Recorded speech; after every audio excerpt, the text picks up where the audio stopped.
அப்போ இந்த உடல் உஷ்ணத்தை நம்ம குறைப்பதற்கு என்னென்ன பண்ணலாம்? சமைத்து நம்ம சாப்பிடும்போது குடல் பகுதியில் இருக்கக்கூடிய புண்கள் நமக்கு ஆற்றல் இருக்கக்கூடிய ஆன்டி ஆக்சிடென்ட் என்ன பண்ணுன்னா நமக்கு பிரெயின் செல்ஸை ஆக்டிவேட் சமைப்பதற்குனே ஒரு பக்குவம் இருக்குது.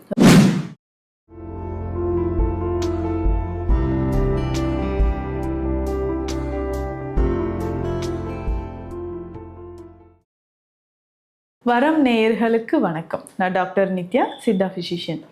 வெயில் காலங்களுக்கு உகந்த உடலுக்கு குளிர்ச்சி தரக்கூடிய கீரைகள், முக்கியமாக இந்த 5 கீரைகள் நம்ம உணவில் சேர்த்துக்கிட்டாவே, தினமும் ஒரு கீரை மாதிரி நம்ம சாப்பிட்டுட்டு வந்தாவே உடலில் இருக்கக்கூடிய அதிகப்படியான உடல் சூடு நமக்கு குறைய ஆரம்பிக்கும். நிறைய பேருக்கு இந்த வெயில் காலங்களில் உடல் ரொம்ப சூடாக இருக்குங்க.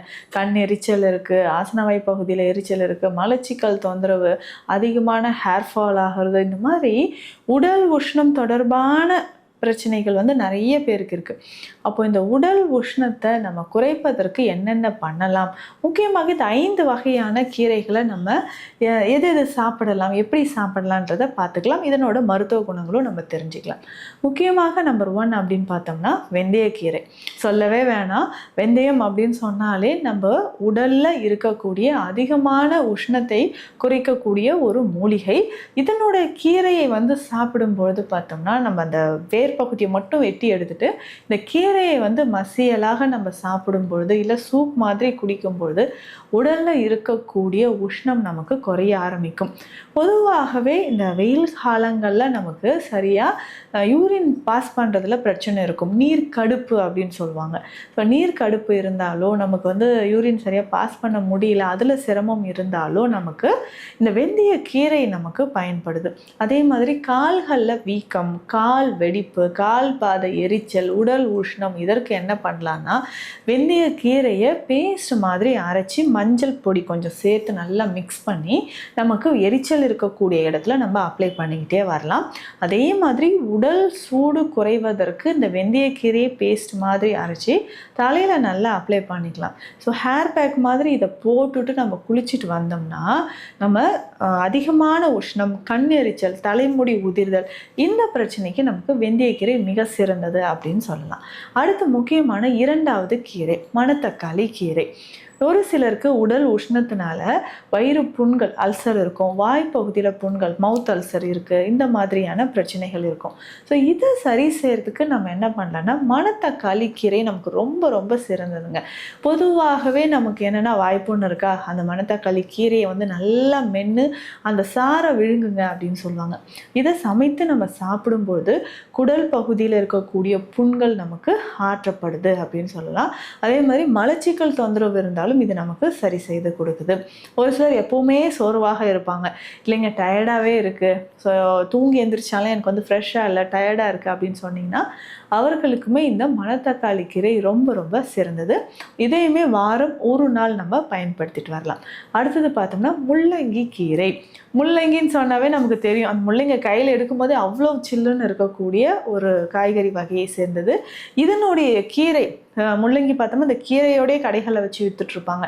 ஸோ நம்ம ஆனால் முள்ளங்கி சமைப்போம், ஆனால் அந்த கீரையை அவாய்ட் பண்ணிடுவோம்.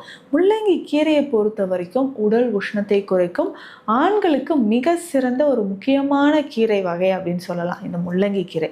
இந்த முள்ளங்கி கீரையை நம்ம சிறுபருப்பு சேர்த்து கடையலாக நம்ம சாப்பிடும் பொழுது வயிறு பகுதியில் இருக்கக்கூடிய எரிச்சல், ஒரு சிலருக்கு ஆசனவாய் பகுதியில் அதிகமான எரிச்சல் இருக்கும், அது நமக்கு சரியாக ஆரம்பிக்கும். அடுத்தது முக்கியமாக பார்த்தோம்னா ஒரு சிலருக்கு இந்த படபடப்பு, அதிகமான வியர்வை, இந்த வெயில் காலங்களில் அதிகமாக நிறைய பேருக்கு இந்த பிரச்சனை இருக்கும். இது சரியாகிறதுக்கும் முள்ளங்கி கீரையை நம்ம பயன்படுத்தலாம். இந்த முள்ளங்கி கீரையை சின்ன சின்னதாக கட் பண்ணிவிட்டு இதனோட 1/2 ஸ்பூன் அளவுக்கு சோம்பு, 2-3 பல் பூண்டு நசுக்கி போட்டு இதை நல்லா கொதிக்க வச்சு வடிகட்டி இந்த தண்ணீரை மட்டும் காலையில் குடிச்சு பாருங்கள். எவ்வளோ உடல் உஷ்ணமாக இருந்தாலும், சிறுநீரக பிரச்சனை, சிறுநீரக கற்கள் இருந்தாலும் நமக்கு சரி செய்யுது அப்படின்னு சொல்லலாம். அப்போது இந்த முள்ளங்கி மற்றும் முள்ளங்கி கீரையை நம்ம வாரத்துக்கு 2-3 முறையாவது நம்ம பயன்படுத்தினா அதிகமான உஷ்ணம் நமக்கு குறைய ஆரம்பிக்குது. அடுத்து முக்கியமான ஒரு கீரை வகை தான் இது, நம்ம டெய்லியுமே பயன்படுத்துகிறோம். இதுதான் தனியா, அதாவது கொத்தமல்லி இலைகள் அப்படின்னு சொல்கிறோம் இல்லைங்களா, இது உடல் உஷ்ணத்தை குறைப்பதற்கு ரொம்ப ரொம்ப சிறந்த ஒரு மூலிகை, ஒரு கீரை வகை அப்படின்னு சொல்லலாம். இதை எப்படிங்க நம்ம பயன்படுத்தலாம் அப்படின்னா, ஜூஸ் மாதிரி இதை எடுத்துக்கணும். ஸோ இந்த தனியா இலைகள் நம்ம வீட்டிலேயே நம்ம தனியா விதைகளை தூவி விட்டோம்னா அது வந்து முளைக்க ஆரம்பிச்சிடும். இந்த கொத்தமல்லி இலைகளை நம்ம பயன்படுத்தி உடல் உஷ்ணத்தை குறைக்கலாம். இந்த கொத்தமல்லி இலைகள் எப்படி நம்ம பயன்படுத்த போகிறோம்னா, இது வந்து நல்லா வாஷ் பண்ணிட்டு சின்ன சின்ன பீசஸாக கட் பண்ணிவிட்டு இதனோட நம்ம ஒரு அரை ஸ்பூன் அளவுக்கு சீரகம் சேர்த்து மிக்சியில் நல்லா அரைச்சி இந்த ஃபில்டர் பண்ணிவிட்டு ஒரு 5-6 துளிகள் எலுமிச்சை சாறு இதில் விடணும். ஸோ இதை டெய்லி நம்ம குடிச்சிட்டு வரும்போது உடலில் இருக்கக்கூடிய அதிகமான உஷ்ணம் நமக்கு குறைய ஆரம்பிக்கும். அதே மாதிரி நம்ம உடலில் ரத்தம் ஹீமோகுளோபின் லெவல் குறைவாக இருக்குன்னா இதை தாராளமாக பயன்படுத்தலாம். அதே மாதிரி கொலஸ்ட்ரால் லெவல் அதிகமாக இருந்தாலோ, இதயம் தொடர்பான பிரச்சனைகள், குடல் பகுதியில் ஏற்படக்கூடிய பிரச்சனைகள், இது எல்லாமே சரி செய்கிறதுக்கு நமக்கு கொத்தமல்லி இலைகள் பயன்படுது. இந்த கொத்தமல்லி இலைகளை ஜூஸ் மாதிரி நம்ம பயன்படுத்தும்போது நம்ம உடலில் இருக்கக்கூடிய உஷ்ணம் குறையிறது மட்டும் இல்லாமல் பல நோய்களும் நமக்கு இதன் மூலியமாக குணமாகுதுன்னு சொல்லலாம். அடுத்து 5வது முக்கியமான கீரை, இது எந்த காலத்துலேயும் நம்ம சாப்பிடலாம், ஆனால் வெயில் காலங்களுக்கு இதுவும் ஏற்றது அப்படின்னு சொல்கிறது தான் இதுதான் வல்லாரை கீரை. வல்லாரையை பொறுத்த வரைக்கும் என்னென்னா, உடலில் இருக்கக்கூடிய உஷ்ணம், அதுக்கப்புறம் நமக்கு இந்த பிளட் ப்ரெஷர் அதிகமாகுது இல்லைங்களா, அதை குறைக்கிறதுக்கும் நமக்கு வல்லாரை கீரை பயன்படுது. இதில் இருக்கக்கூடிய ஆன்டி ஆக்சிடென்ட் என்ன பண்ணுன்னா, நமக்கு பிரெயின் செல்ஸை ஆக்டிவேட் பண்ணும். ஞாபக மறதி இருக்குது அப்படின்னு நினைக்கிறவங்க இந்த வல்லாரை கீரையை பயன்படுத்துவாங்க.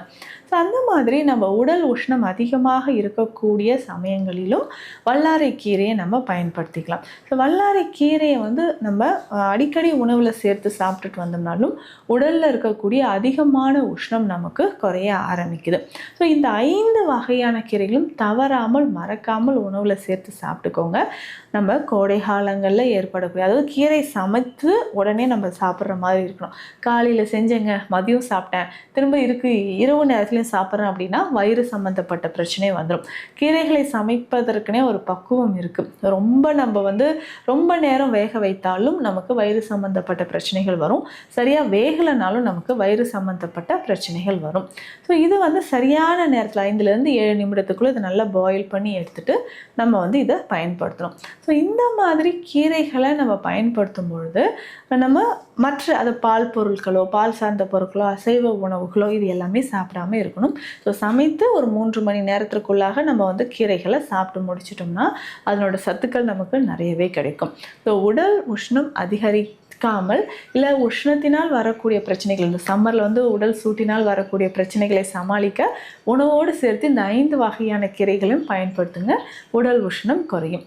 உங்களுக்கு ஏதாவது இது தொடர்பான மருத்துவ ஆலோசனை தேவைப்பட்டால் ஸ்க்ரீனில் இருக்கிற நம்பருக்கு காண்டாக்ட் பண்ணுங்கள்.